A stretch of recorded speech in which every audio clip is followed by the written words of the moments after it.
This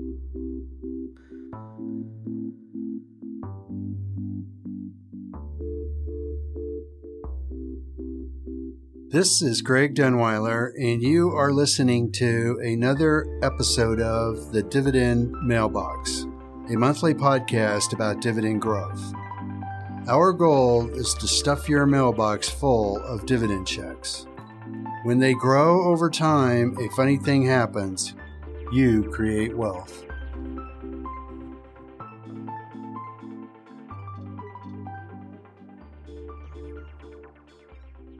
Welcome to episode 38 of the Dividend Mailbox. In this episode, we're going to begin with an interview with somebody that I have known for a long time.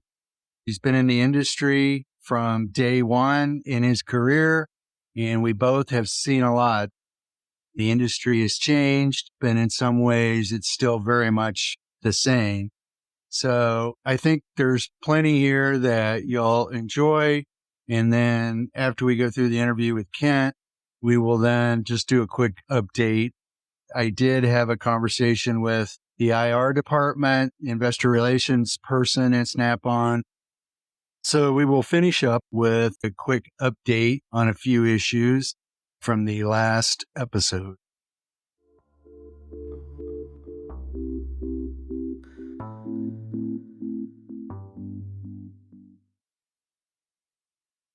So today we have Kent Hughes with us, who is a longtime friend of mine and also a fellow financial advisor.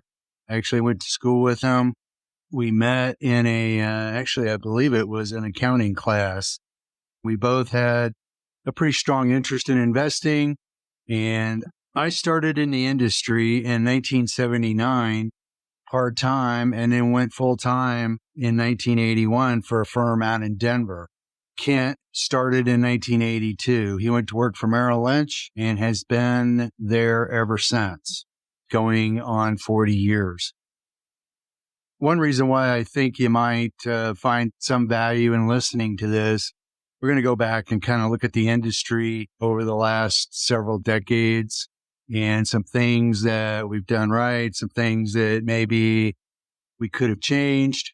But one of the things that Kent did in his career, which is one of the reasons why he manages over $500 million, is that he pretty much from day one started with buying quality, really sticking to the middle of the road. And a part of this will be just mindset of being an investor for 40 plus years. One thing I will mention just real quick, compliance-wise, Merrill Lynch will not let their brokers mention an individual stock, so that is why we're not going to go into any specific companies. But we are going to talk about markets. So with that, Kent, I'm glad to have you on. Great to be with you, Greg. We both have managed money for a long time. What I would like to ask you is just what's your impression? How has the industry changed, or do you feel it's changed? And from an investor standpoint, do you think things have gotten better, or are there more challenges? Just kind of what's your impression of what 40 years has meant in the investment management business?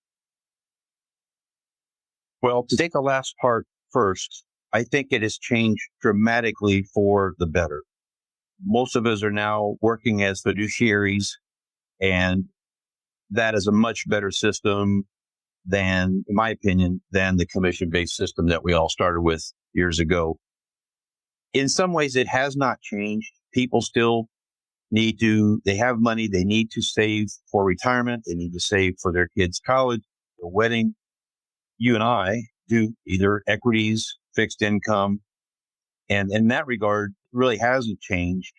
But one thing that's changed dramatically is we used to really be the information source.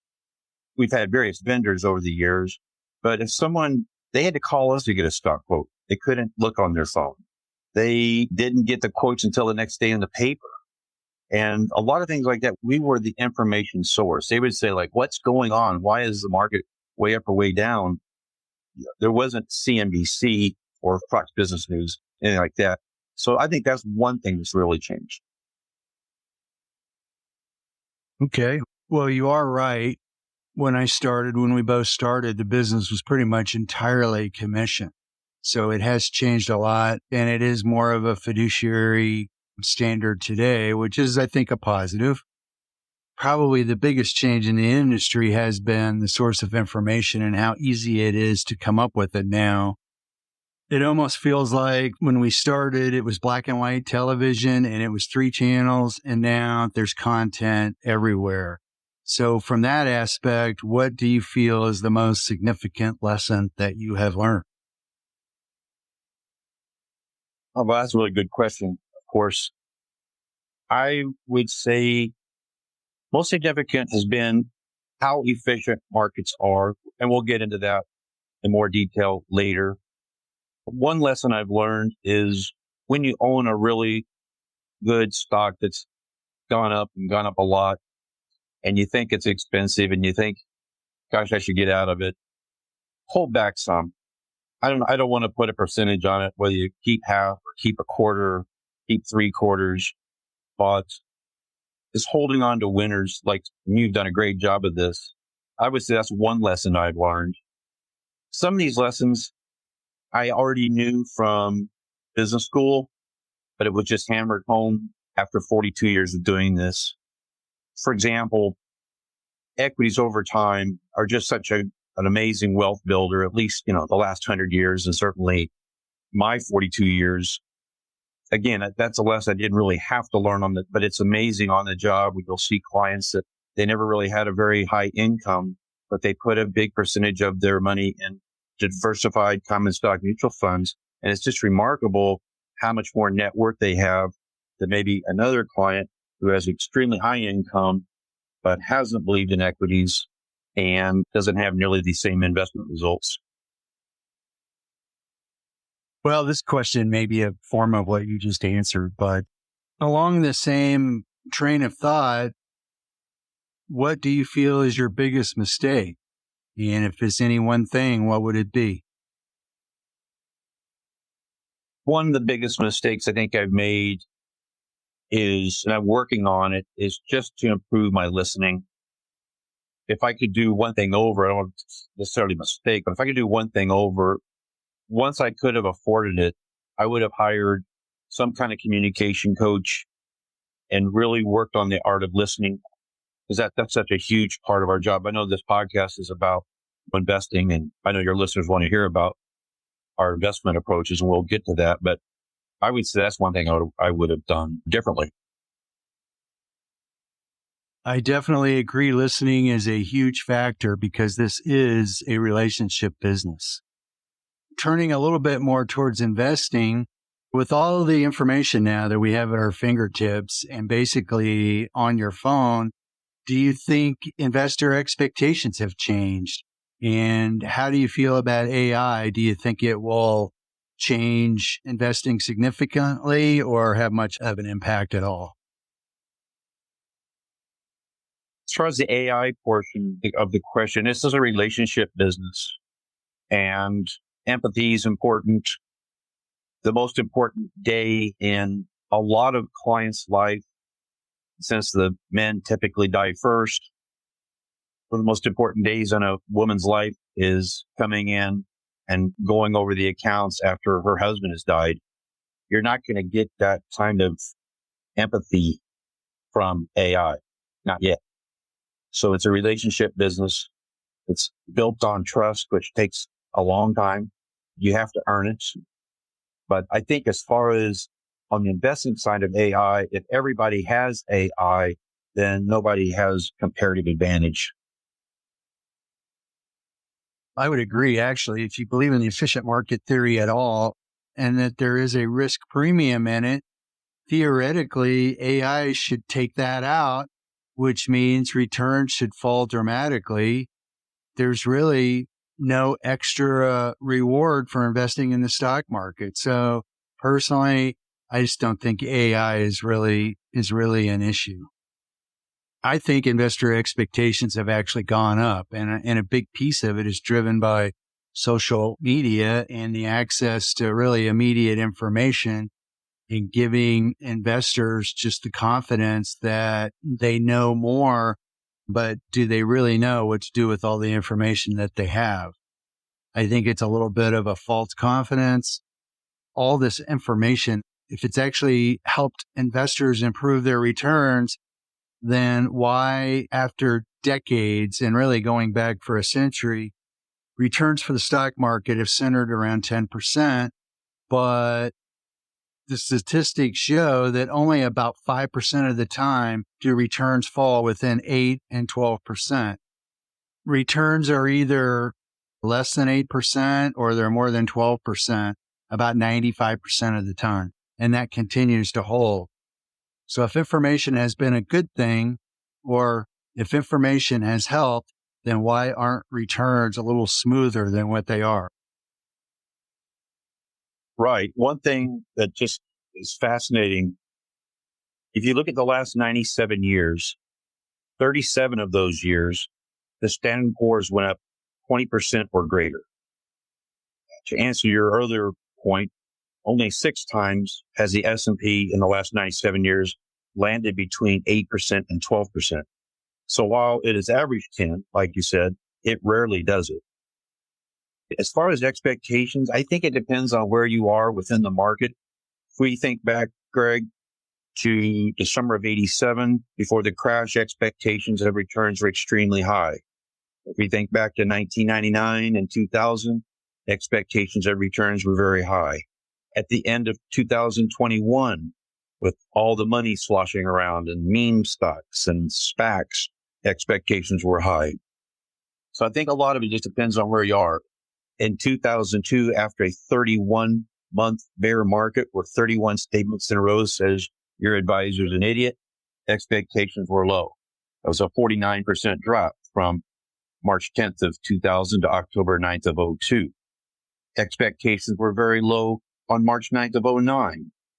We had dropped 58% from October 9th of 07 to March 9th of 09. That 58% drop reduced expectations tremendously. So I think it depends on where you are within the market cycle. So let's now turn to the economy.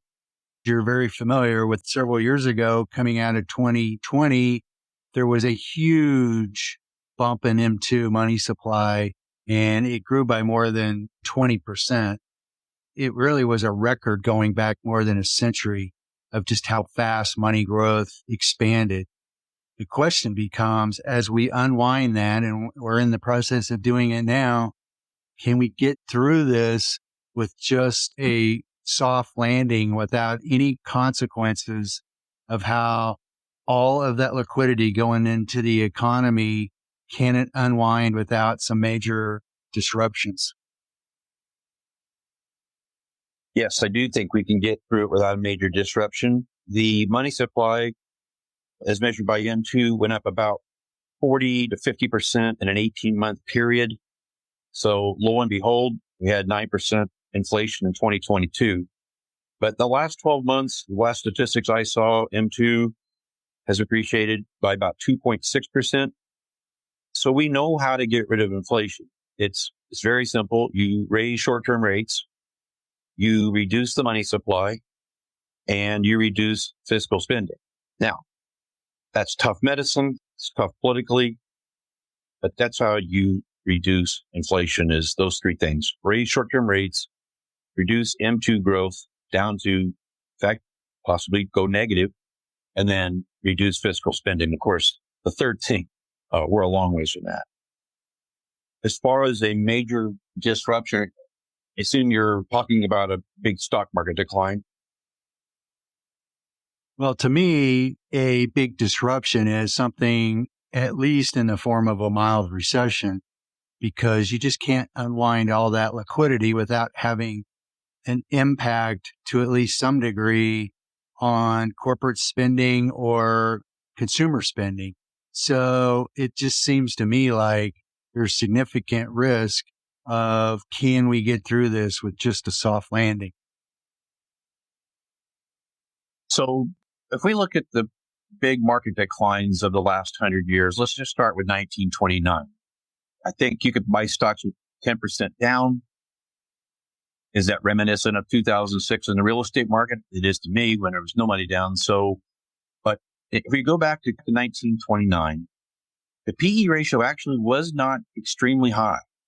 And in fact, we had ever so barely a positive equity risk premium. And for the listeners, equity risk premium is usually defined as the earnings yield of the S&P minus the 10-year Treasury note. But if you go back and look at 1973, before that approximate 45% decline, we had negative equity risk premium. A lot. If you go to 1987, before the crash, it was very negative. We had an earnings yield of 4. We had a long-term Treasury around 9. Goodness gracious, that's a minus 5% equity risk premium. And that was a pretty easy market, quite frankly, to call. Not a crash, but it was easy to say, wait a minute, I'm going to buy stocks at 25 times earnings, or I can just go over here and get a Treasury at 9.25.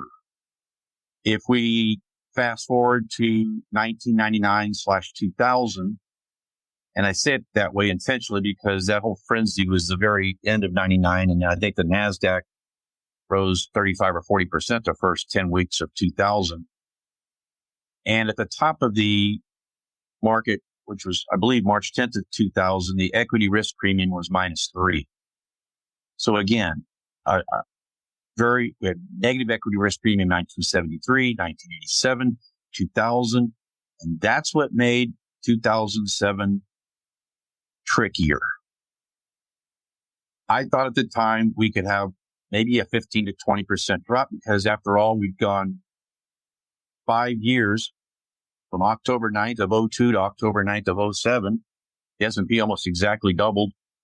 And at the top of the market in 07, the equity risk premium is pretty close to zero. If I remember right, Greg, I think the PE was around 20. I think 10-year treasuries around 5%. And so the earnings yield was 5. Yields were about 5. You wouldn't think that would precede a 58% drop. Personally, my biggest fear is right now in the commercial real estate sector, especially in the office space, you've got just a huge amount of debt that's getting ready to roll over, and the vacancies really there have gone sky high. So you had a situation where 3-4 years ago, you had these very low cap rates, meaning these office buildings were bought with the rents producing about a 3% yield, give or take, up to 5%. And now we're significantly above that. So as they roll the debt over, then they're just not profitable anymore without a significant hit to the value of the property and potentially affecting the repayment of those loans, and then the whole situation with the banking sector. It hasn't appeared to be across the entire economy. It seems to be somewhat isolated. But the one thing I have learned over 40 years is that there's always something that's not going right. And usually what ends up having the biggest impact is something that you just can't see right now. Of course, the flip side to that is if you're always worried about something that could go wrong, you'll never invest. But stock prices tend to reflect what's out there, and they reward you for it long term. Yeah, I'm more sanguine than you are. I think the commercial real estate issues are so widely known. You just have to be underneath a rock, not be aware of it. And as somebody who is extreme believer in the efficient market hypothesis, I would think that would be priced in. I do sometimes say to clients, though, sometimes it seems like somebody did get the memo. Well, now I'd like to see if you can put your forecasting hat on. And I realize that you may not be able to answer this due to compliance issues, but if you can, if you had to pick a number of what the annualized return will be, what do you think the returns will be for the next decade? You're probably right. They probably aren't wild about me answering that. Let me dodge the question and then kind of come back around to it. My hero, as you know, in this business is Professor Eugene Fama. Nobel Prize 2013, I think it was, with Kenneth French on the official market hypothesis. And whenever he is asked that question, no matter what the PE ratio is, he always says 10%. So this guy is brilliant. He's way, way smarter, higher IQ than I will ever have. That's his pat answer. Having said that, let me answer what Merrill's broad view of that question is. We know that price to earnings ratio is the best long-term predictor for common stock returns for the broad market. It's the best of a bad lot. And what's tricky about the PE today, and many of your listeners already know this, is we've got 7 stocks, the Mag 7, with pretty darn high PEs, possibly deserved.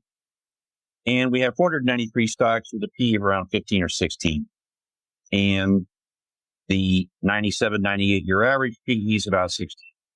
So that would make you think, well, if the valuation of the market is exactly average, then the most likely outcome the next decade would be average, around 10%. I thought the PE is not 16 for the S&P. It's 21. And that would suggest subpar returns the next decade. That's the view of our company.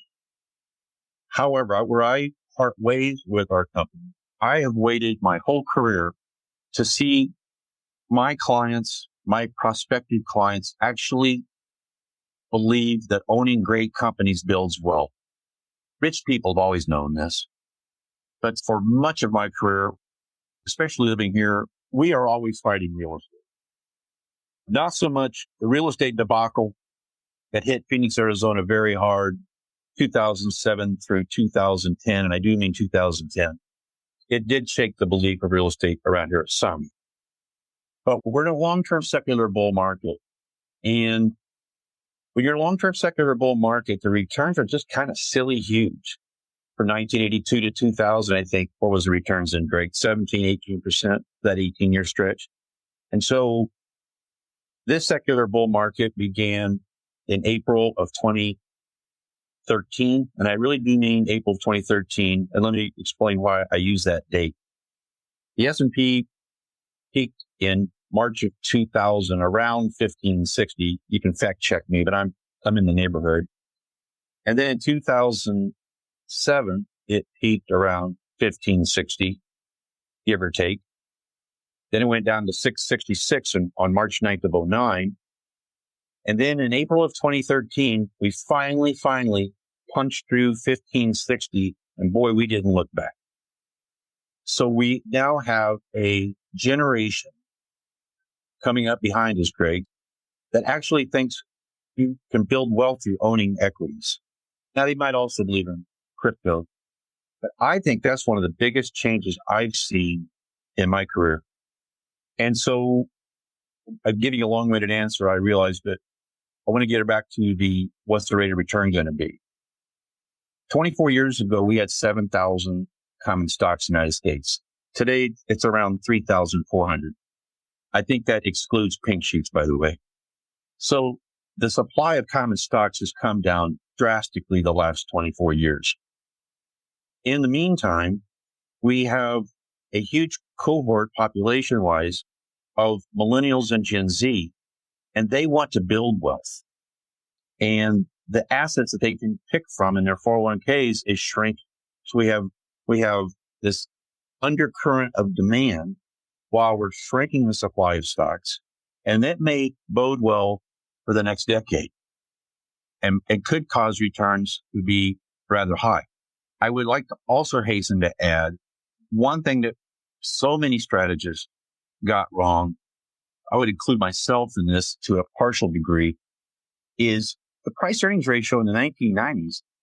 And Greg, correct me if I'm wrong. I mean, it spent a lot of time between 20 and 25, eventually getting up toward 30.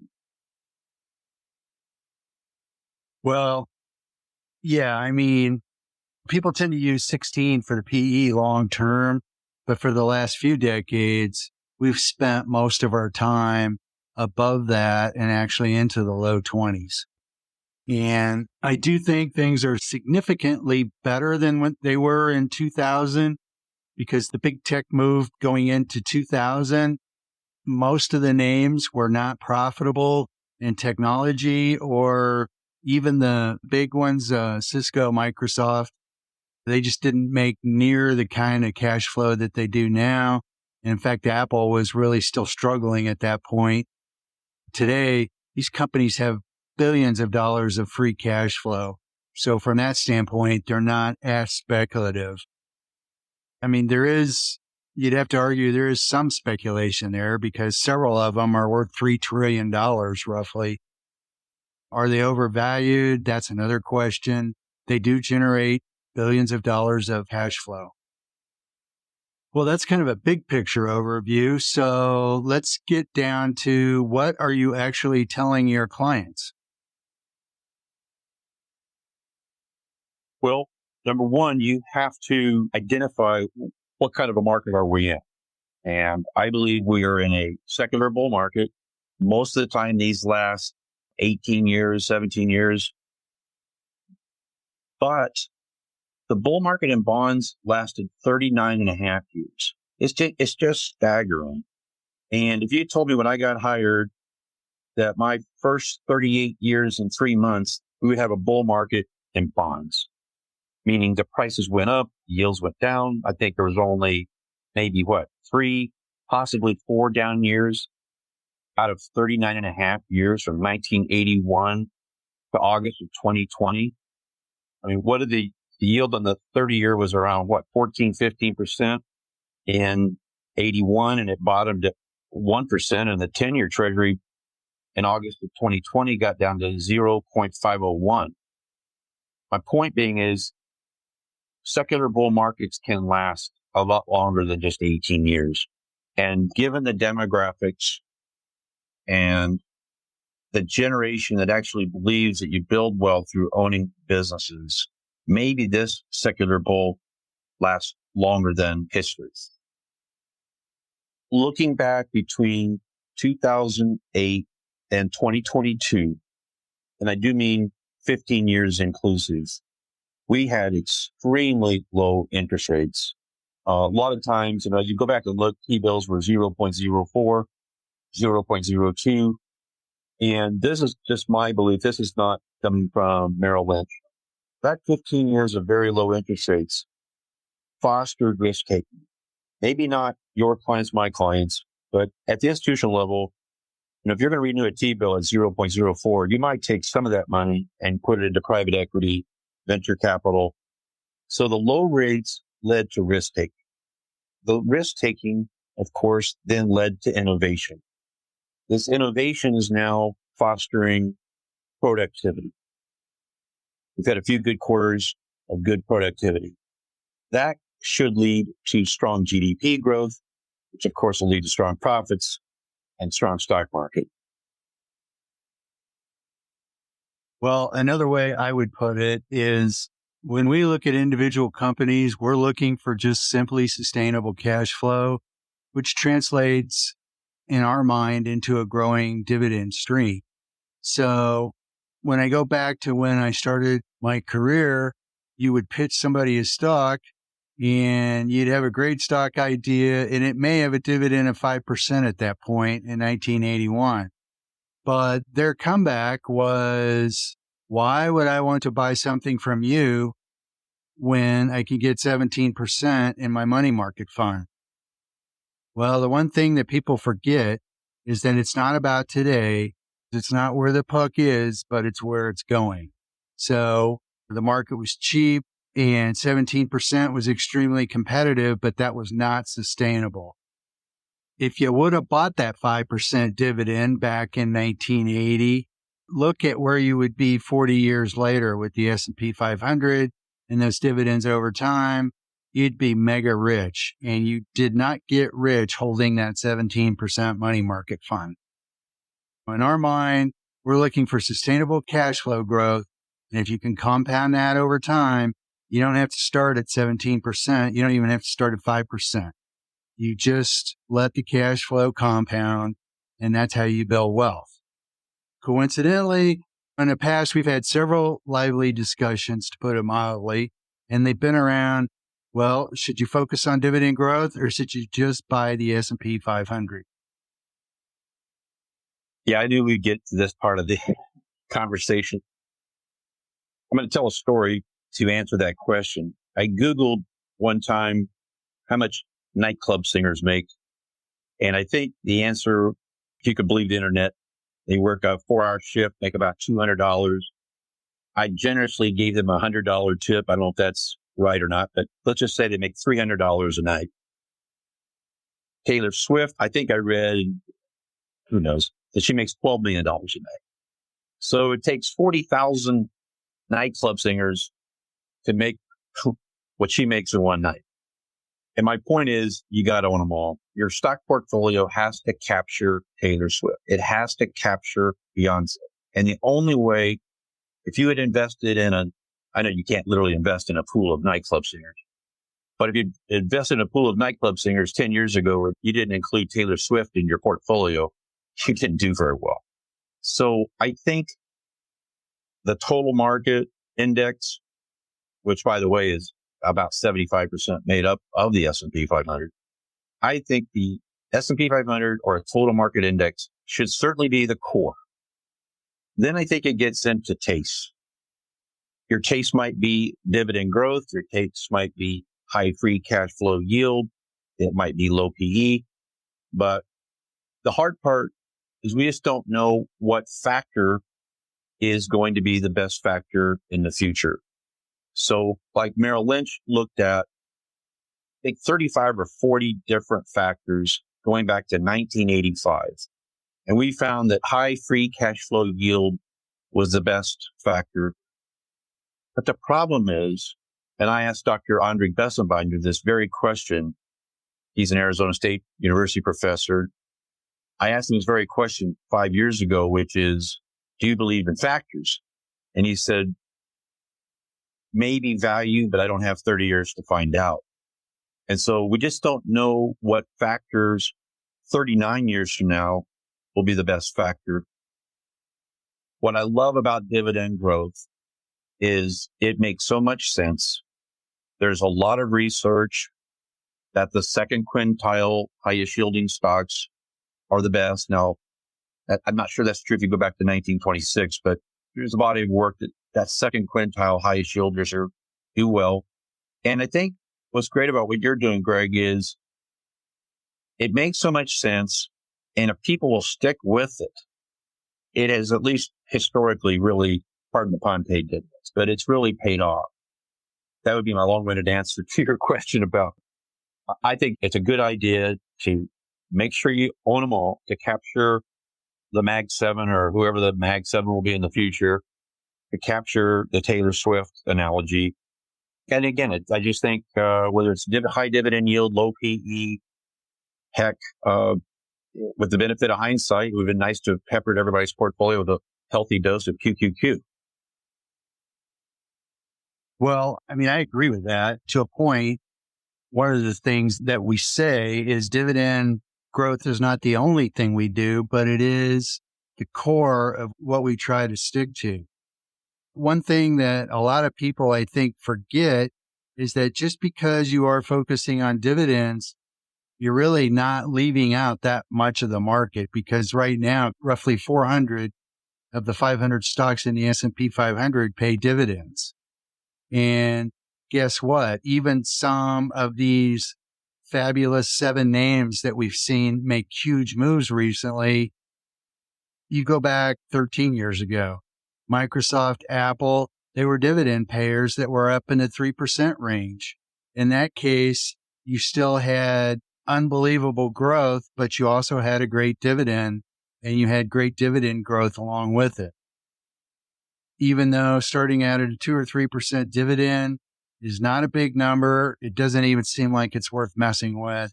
If you take it out a decade and you compound the money, you're pushing 50% return without the stock market, without your stock prices having to go up at all. So a big part of what we try to focus on is just change your perspective from looking at the month-to-month statement changes and just look at the cash that's hitting your account. And if that helps you keep in the game, even if you underperform the S&P 500 for a period of time, that's not what's important. It's just being invested. That's kind of what I was trying to say. If you can get committed to and see the results of a rising income stream, if anything we can do to help people get to the finish line is good. And I also enjoyed 2 episodes ago with Daniel Paris, an acquaintance of mine. Our company, Merrill Lynch, thinks equity income funds or dividends are going to take on more importance in the next decade. Now, part of that is based on an expectation, which may or may not happen, and that is that we see short-term yields come down for T-bills are no longer, 5.3. This is a rhetorical question, but at what point will money go from money market funds into equity income funds? Is it 3%? But this is something that our leadership, led by Savita Subramanian, talk about. It makes a lot of sense to me, but what none of us know is what is that magic percent where people will go, I'd rather be out of this money market at 3%, 3.5%, and into a dividend stock that pays me 3.5%. Well, here's my last question, and then I'm just going to ask you a few quick ones.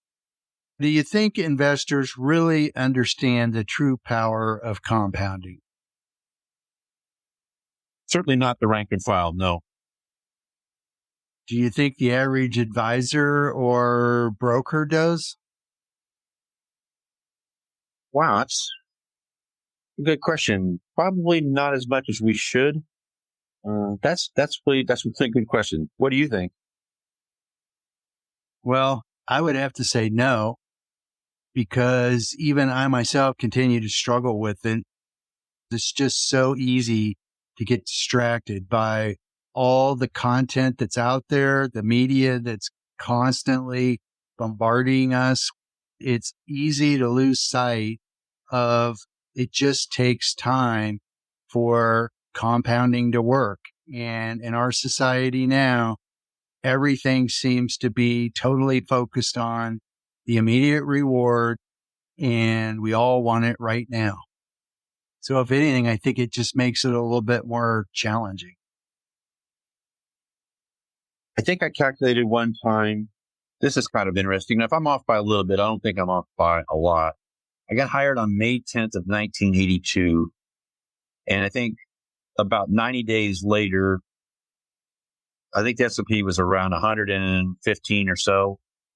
And 90 days later, it was at 95. I mean, it dropped 20%, 20% rather quickly. I mean, it's like, oh, Kent Hughes is hired. Let's really send this thing down. And I think that 10 grand of dividends reinvested is a little over $1 million if you just put it in the S&P 500. That's pretty remarkable. That's on 10,000, and 100 grand would be 10 million. Now, we don't know, just to keep compliance happy here, we don't know that the next 42 years are going to be like the last 42. And I actually don't think they will be as good. I won't be alive to see it. But, you and I started in a generational low valuation. You and I were talking the other day, PE ratio was about 8. The dividend yield was about 7 or 8. And, that's a valuation that has rarely been seen in our country, other than, 1974. Of course, it got to those kinds of valuation levels. And I suppose in some ways during the Depression, although during the Depression, not funny, but the funny thing in the Depression was there was no E. So when the market bottomed in the summer of 1932, it wasn't a low PE, but it was a massively high dividend, massively high. Anyway. So what would be your favorite book in regards to investing? Oh, kind of without a doubt, Stocks for the Long Run by Jeremy Siegel, the most recent edition. I believe it's the 6th edition. It's an easy read. I think if you read that book, I say this with no qualms, you'll probably know more than 98 or 99% of advisors. I mean, it's just chock full of great information. It's chock full of great history. And like I said, it's easy to read. Second book would be probably Random Walk Down Wall Street by Burton Malkiel, a kind of a precursor, if you will, to the efficient market hypothesis. So just so I can elaborate on that, Greg, you and I have had hours and hours and hours of discussions about the efficient market. And just those listeners, that most of you listeners probably do know, those that don't know, it's the efficient market hypothesis basically says that securities prices reflect all publicly available information. It doesn't mean that they're right. Just, when we saw some of these meme stocks, and you all know the ones I'm talking about, trading at incredibly crazy valuations, and then they came down to earth. Those prices weren't right, but it did reflect possibly very large short positions out there that were held. So that's my view on. I would say Burton Malkiel's Random Walk Down Wall Street would be one. Well, then I have to ask, so who's the favorite person you like to listen to? Gosh, I hate to limit it to one. I'll list quite a few. You have to have Warren Buffett on there somewhere. Eugene Fama. I like listening to Jeremy Siegel, whom I had the pleasure of meeting. I like listening to, he's an acquaintance of mine, is Dr. Andre Bessenbinder at Arizona State. I would like to point out his research. He's the one who wrote the great white paper entitled Do Stocks Beat Treasury Bills?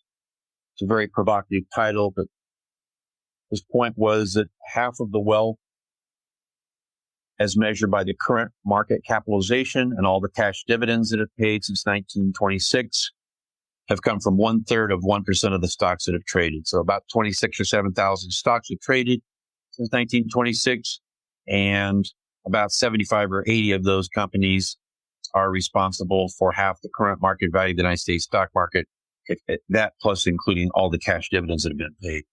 And so a strong argument for buying the whole haystack and not just trying to find one needle. But Bessenbinder would be on that list. I enjoy your podcast. I listen to it every time. I like your methodology of looking at these great companies and how you arrive at your different decisions. But I could go on and on. Scott Cederberg, Kenneth French, and I like listening to Cliff Asmus, actually. He studied under Fama. He's very good. I like Jeremy Siegel. I think he's great. Most people out there in the space of giving advice or writing books don't seem to be very accountable, or they're not accountable at all. And that's a big problem that I have. But most of the names that you mentioned, I think do try to be, and that's really important. Yeah, most of the people I mentioned are academics, and that's who I really like to listen to. I'm looking at my bookshelf here to see one book that's way out of print, it's really old, that I liked, was called The Triumph of the Optimist. That brings me to something maybe we talk about, Greg, which is I'd like to get your view on the role of international investing, and then I'll share your mind. Well, one of the reasons why I don't talk about it much in this podcast, and I'm not saying this is right or wrong, and actually I'm kind of considering whether maybe we should rethink this. One of the problems that we have in the international space, the dividend payments are just not near as consistent. One year they can be significantly higher. The next year they can be lower, because it's really more based on just what the current profitability of the business is. If they pay out 50% of their earnings and their earnings are up 30%, they'll bump it for 1 year. If the earnings decline the next year, they'll back it off. This doesn't really have much to do with, are they great values or do they look like great opportunities? This comes more from the angle of what we really try to focus on is a growing income stream, and we want that to be as predictable as possible. I will also kind of hedge this a little bit, but in the US, it's more of we have a dividend policy and we're going to stick to it. And if we do any changes, the market takes that as a sign, where internationally, it's just a different way they operate. We haven't done hardly anything internationally, but I will say, and this is kind of part of the hedge, it is something because the yields are higher and the valuations are really, I mean, you have to admit they're cheaper over there. Now, should they be or not? That's a whole nother discussion. I mean, it will improve your yield. So that in fact can compensate you for the less predictability, because in the end, you quite likely are going to earn a greater income stream. And then you just look at the U.S. market has become such a dominant factor in global capitalization that it's probably not going to hurt you to diversify somewhat. From that standpoint, looking at international exposure is definitely worth considering. I'm not going to say somebody shouldn't do it because it's worth looking at. Yeah, it's a subject I obsess over. I so want to get it right, even though it's so hard to get it right. Part of me is attracted to the idea, if you believe in the efficient market, and I'm going to be off by a little bit here, but the United States is probably 55, 58% of the world stock market value. I'm pretty sure it's a record high. Let's just say between 55 and 60% of the world market capitalization is United States. And then, of course, the rest of the world's 40%. So there's a view, if you're agnostic, you would be 60% United States and 40% international. Our company is about 75 US, 25 international, but they give us a lot of leeway. They don't, I mean, as long as we're doing what's suitable and proper and all that, they don't care if we're 0% international. My son and I, who's part of my team, I give him a lot of credit. When he started 9 years ago, he said, let's reduce international down to between 5 and 10%. And it was a good call because I think in the last 16 years, whether you use the S&P 500 or the total U.S. stock market index has beaten the EFA. I think 15 out of the last 16 years or something like that, Greg, but it's a lot of dominance. However, in my career, I've had a couple of different times where if I didn't use the word international 3 times in a sentence, the client wouldn't listen to me. Between 1997 and 2007, that 11-year inclusive period, I don't think there were very many times the S&P 500 beat the EFA. So, and back then, clients would say, "Oh yeah, cool. Oh yeah, they're international, you know." Or and if you remember, that's when the BRICS, Brazil, Russia, India, China, was all the rage.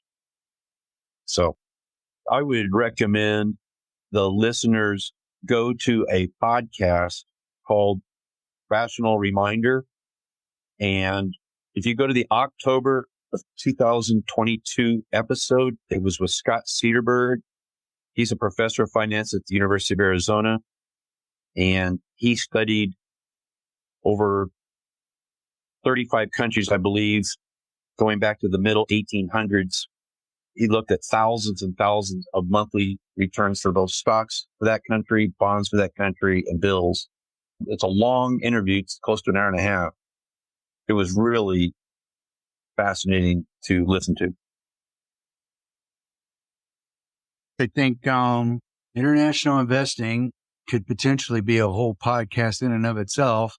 But at this point now, I'd like to give you an opportunity to say whatever you think is relevant at this point.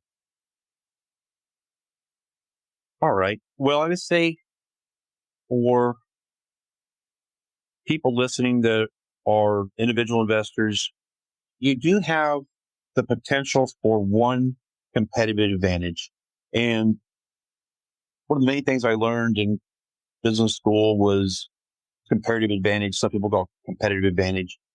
And where an individual investor does possibly have it is you can be really patient. And this is where, again, Greg, I think I'm going to get back to the listeners, but where you have an advantage is you are patient, and that can give you competitive advantage. How the listeners can get it is you don't have to talk to an investment committee. You're not under the gun for quarterly performance or annual performance. You can just kind of do whatever you want, and you can be as patient as you want.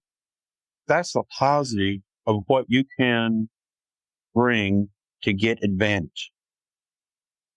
The disadvantage that you possibly have that are listening is what do you know about XYZ stock that everybody else in the world doesn't already know?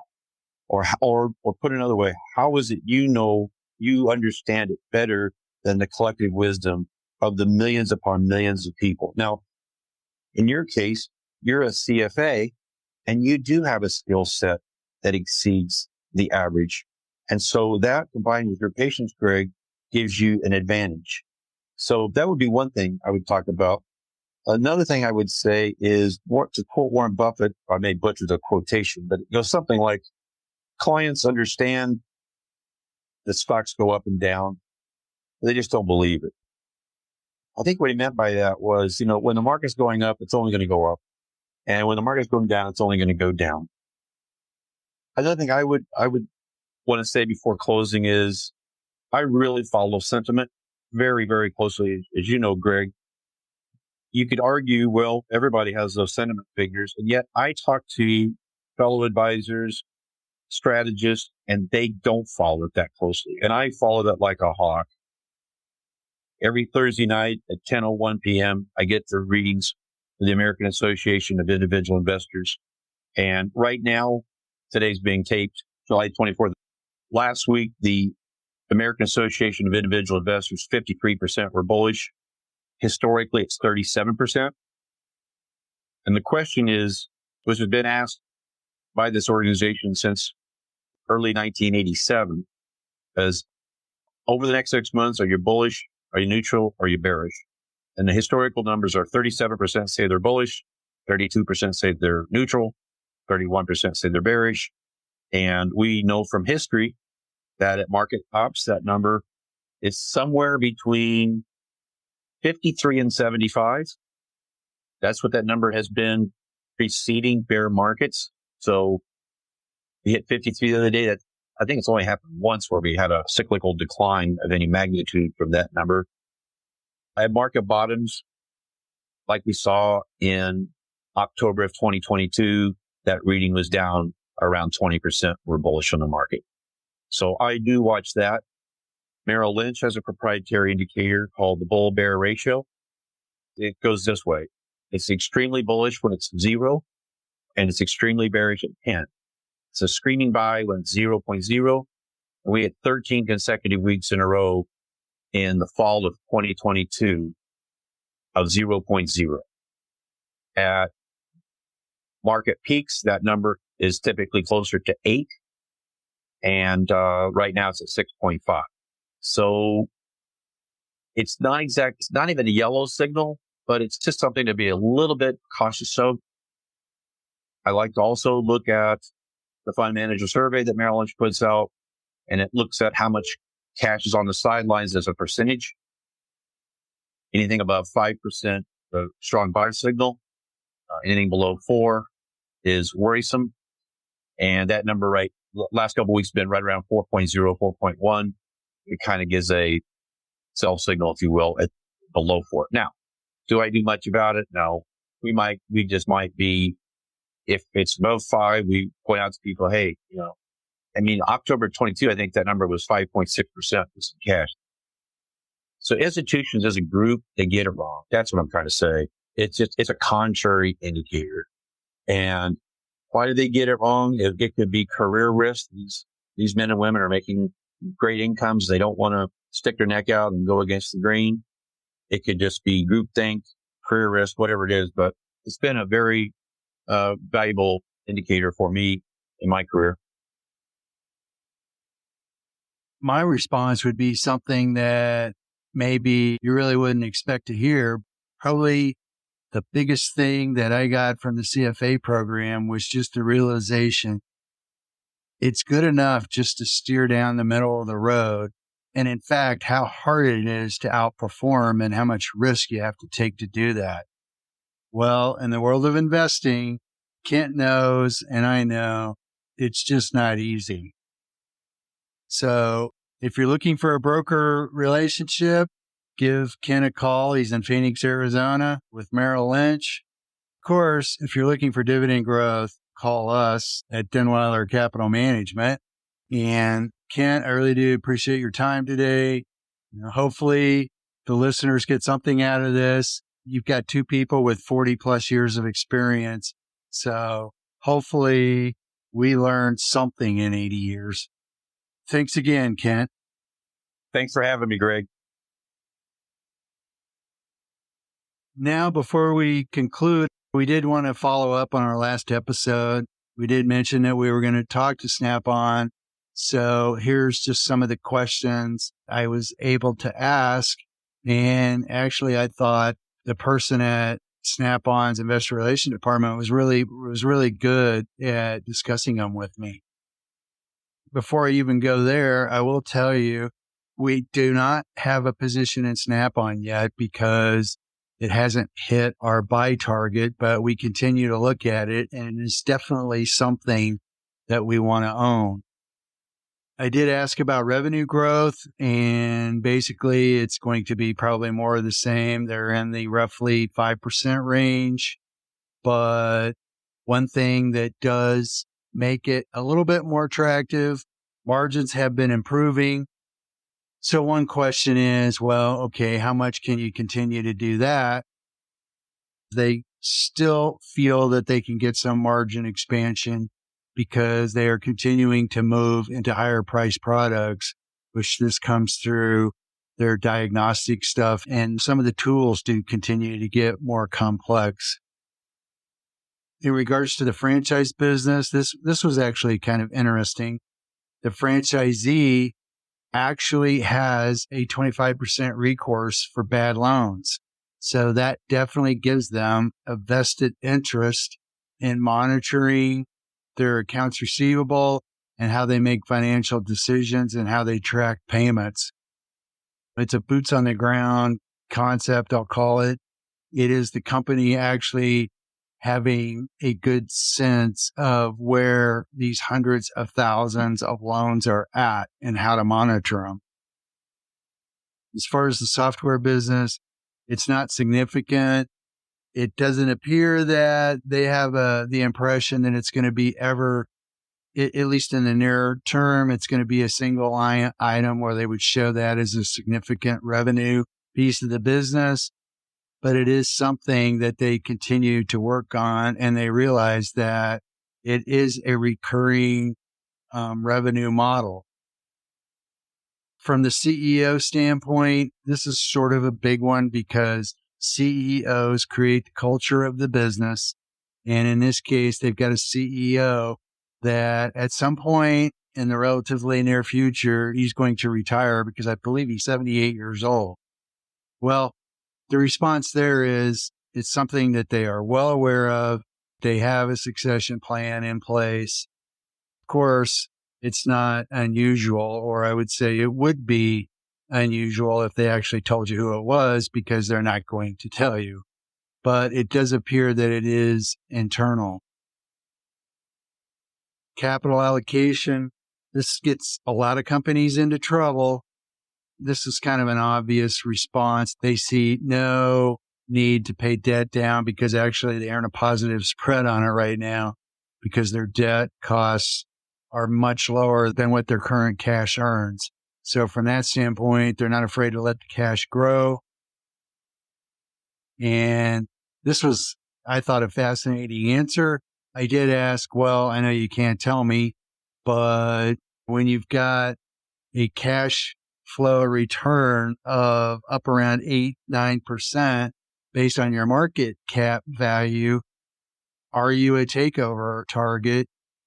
Her response is, it's not the first time it's come up, but they don't really view themselves as a real takeover target. Their model is somewhat complex. They have the franchisee piece of the business. Then they have the finance part of the business. They're in sort of a unique market segment. According to her, it's something that another firm, or especially a private equity firm, would have a harder time managing.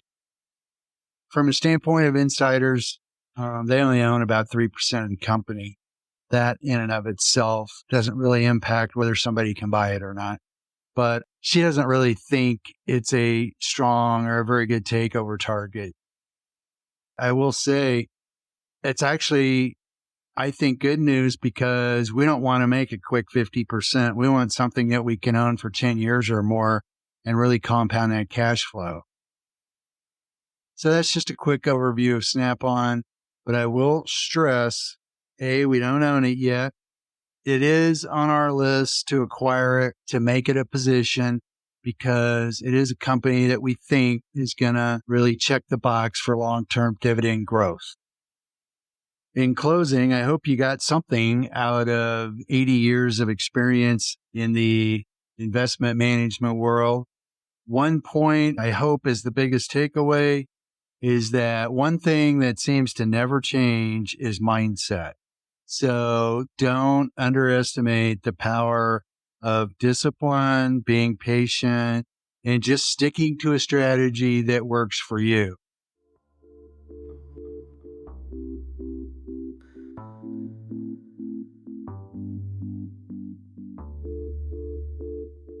If you enjoyed today's podcast, please leave us a review and subscribe. If you would like more information regarding dividend growth or our investment strategy, please visit growmydollar.com. There you will find previous episodes and also our monthly newsletter. If you have any questions or anything to add to today's episode, please email Ethan, ETHAN, at growmydollar.com. Past performance does not guarantee future results. Every investor should consider whether an investment strategy is right for them and all the risk involved. Stocks, including dividend stocks, are volatile and can lose money. Denweiler Capital Management may or may not have positions in the publicly traded companies mentioned herein.